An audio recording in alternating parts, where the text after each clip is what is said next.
आपने अभी कहा कि आप सत्ता में नहीं रहे, हमेशा विपक्ष में रहे हैं। तो विपक्ष में रहते हुए कौन सी पार्टी के कार्यकाल को ज्यादा बेटर मानते हैं, कांग्रेस के जो पहले आया था या बीजेपी के जो बाद में आया है? आंख बंद करके कांग्रेस के कार्यकाल को बेहतर माना जा सकता है। ऐसा क्यों कहेंगे, क्यों कार्यकाल को बेटर? मैं नहीं कह रहा हूँ, आप रोड पर जाइए, सड़क पर जाइए, आम आदमी से बात कीजिए, आम उत्तराखंड के निवासी से आप बात कीजिए। जो कांग्रेस का कार्यकाल रहा है पिछले 5 साल का, तो उसमें आप देखेंगे कि डेवलपमेंटल वर्क्स, विकास कार्य पूरे हमारे प्रदेश में किसी भी फील्ड में हो बहुत ज़्यादा हुए। और जब से भाजपा की सरकार आई है सारे विकास कार्य ठप होकर रह गए। हमारे जितने भी सत्ता में लोग हैं वो तो एक दूसरे की टांग खींचने में 2 साल पहले गुजार दिए, फिर आखिर में 2 साल गुजार दिए। तो इनका रिज़ल्ट तो बिल्कुल बहुत ख़राब है भाजपा का। पर अगर ये रेपुटेशन में आते हैं तो क्या लगता है आपको, और क्या आपको लगता है रेपुटेशन में आ पाएंगे? बीजेपी सवाल ही नहीं उठता, सवाल ही नहीं उठता। बीजेपी का सत्ता में आने का कोई सवाल ही नहीं उठता, दूरों दूर भी नहीं रहेंगे, सवाल ही नहीं उठता। बसपा से बाहर एग्जिट कर गए, क्यों, क्या कारण रहा?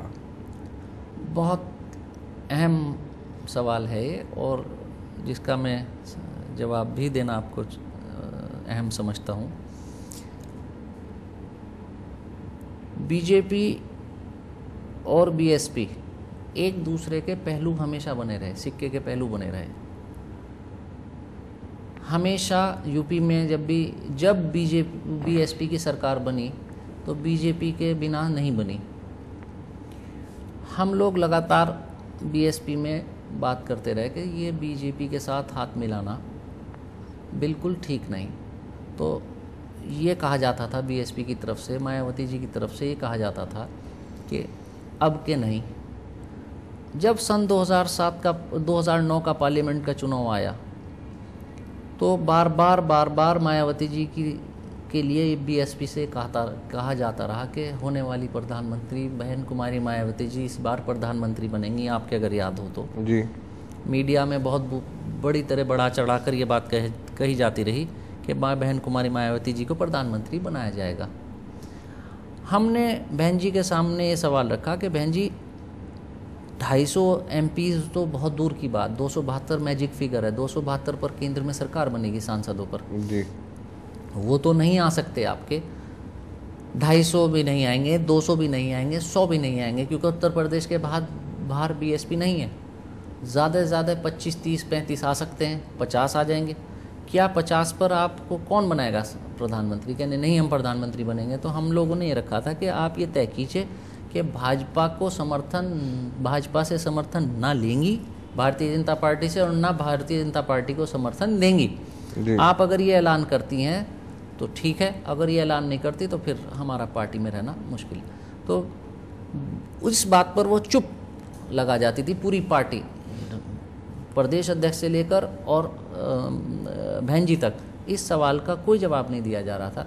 राज्य सरकार अलग है, केंद्र सरकार पूरे देश के लिए नीतियां बनाती है, और उन नीतियों में अगर भारतीय जनता पार्टी के साथ मिलकर बीएसपी सरकार बनाती और हम उसमें शामिल होते तो ये एक ख़राब बात होती। हम यहाँ पर जो वोट मांगने के लिए, पार्लियामेंट के चुनाव में वोट मांगने के लिए उतर रहे थे, हम भाजपा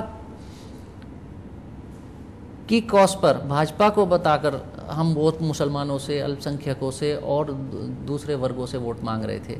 और पता चला कि साहब हम उनका वोट लेकर गए, हम अपना सांसद बना कर ले गए, अपना सांसद जिता कर ले गए, और हम सीधा जाकर भाजपा की गोद में बैठ गए। तो ये हमें बिल्कुल गवारा नहीं था। इसी सवाल को हमने बार बार बीएसपी में रखा, उस सवाल का हमारा जवाब नहीं दिया गया, हम लोगों ने अपना रास्ता अपनाया।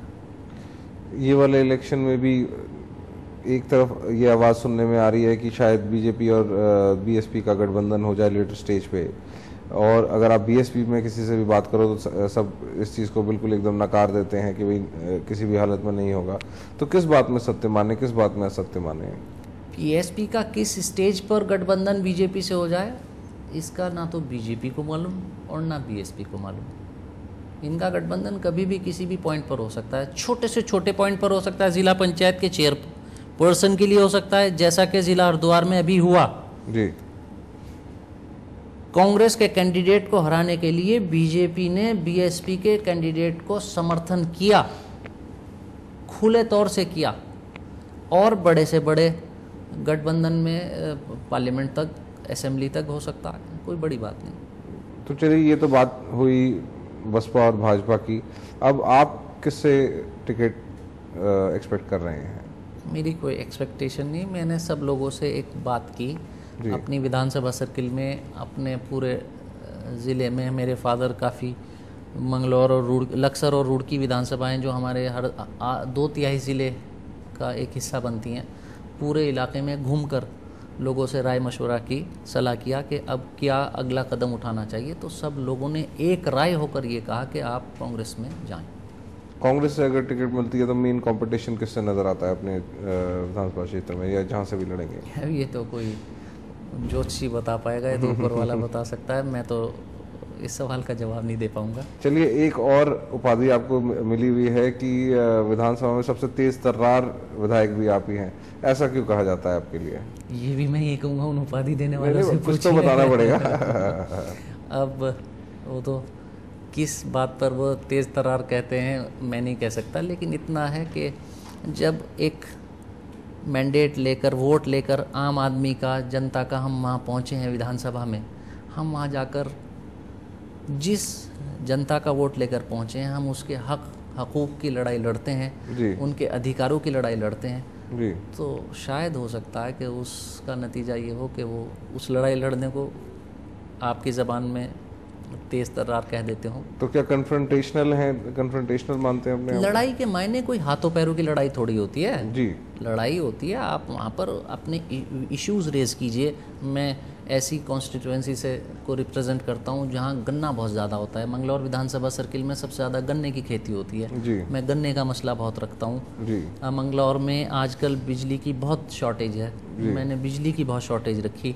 मंगलौर विधानसभा सर्किल में बहुत नौजवान पढ़े लिखे हैं जिनको रोज़गार नहीं मिला हुआ, नौकरी नहीं मिली हुई, बेरोज़गार हैं। मैंने बेरोज़गारों के मसले को रखा, और स्वास्थ्य सेवाएं ठप हैं, मैंने स्वास्थ्य सेवाओं को रखा। प्रदूषण को रखा, जो नई फैक्ट्रियां लग रही हैं वो प्रदूषण फैला रही हैं अलग अलग तरह का, वो रखा। ट्रैफिक जैम के विषय को मैंने विधानसभा में रखा। और किसी भी सूरत से SC OBC इनका भी कास्ट सर्टिफिकेट का अभी मसला था, उस पर हाँ एक स्टेज ऐसी आ गई थी जिसमें कि अनपार्लियामेंट्री होने की नौबत आ गई थी। उसमें भी थोड़ा सा सत्ता पक्ष की तरफ से, ट्रेजरी बेंचेस की तरफ से गलत एक माहौल बनाया जा रहा था, दबाने की कोशिश की जा रही थी हमारी आवाज़ को। हम उनसे कह रहे थे आप अपनी बात रखिए, हमें हमारी बात कहने दीजिए। और असंसदीय भाषा का जब वो पूरे ज़िला हरिद्वार के लिए और हमारे लिए जब वो बोलने लगे तो उस टाइम यकीनन हमने भी थोड़ा सा वहाँ एग्रेसिव हुए, और उनसे हो सकता था शायद हाथापाई हो जाए जी। तो लड़ाई नहीं, विचारों की लड़ाई है वहाँ, कोई हाथ